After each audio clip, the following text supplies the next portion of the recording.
I have never had a more complex relationship with an entity like that of the Jester. In its nature, it presents itself as the absurd rapid flipping of polarities I encounter day to day. I've encountered this entity many times since 2017, and it took me a while for me to understand what it was trying to communicate. At first, it was terrifying in some aspects, because it reminded you constantly of things you cannot control about the nature of consciousness and reality. It showed me the humor in darkness and the darkness in light, but in a way that was beyond extreme. Many people might say, this is good, that's bad, this is right, this is wrong. Well, the archetype of the Jester acts within the psyche as the one who pokes fun at subjects that would normally terrify the human ego.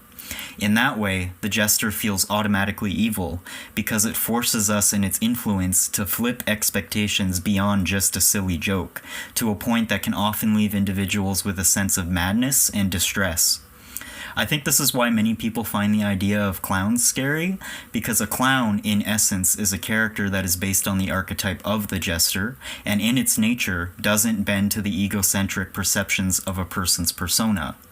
It deconstructs everything from political systems to societal norms until it is reduced to an image akin to a puppet show. In that context, one may feel they are being mocked or ridiculed mercilessly and reduced to nothing. That's why some people see the universe as a cruel joke. The strange part is that in its eternal laughter, it can also be extremely liberating to the individual who does not give in to the fear it may cause. I remember being in states of consciousness where I'm reduced to nothing, no time, no space, just void, and understanding the nature of the Jester was what made the experience less frightening in the end.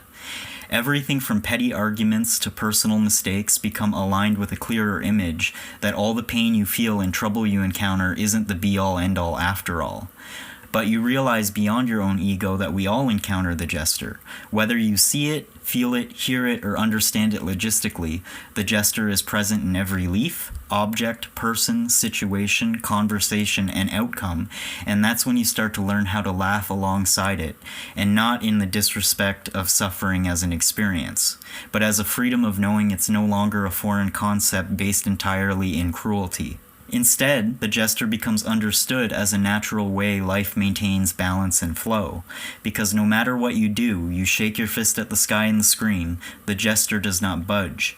It's just part of the ebbs and flows of everyday existence, and in understanding that, a lot of why is this happening to me part of life becomes less foggy, depressing, and personal.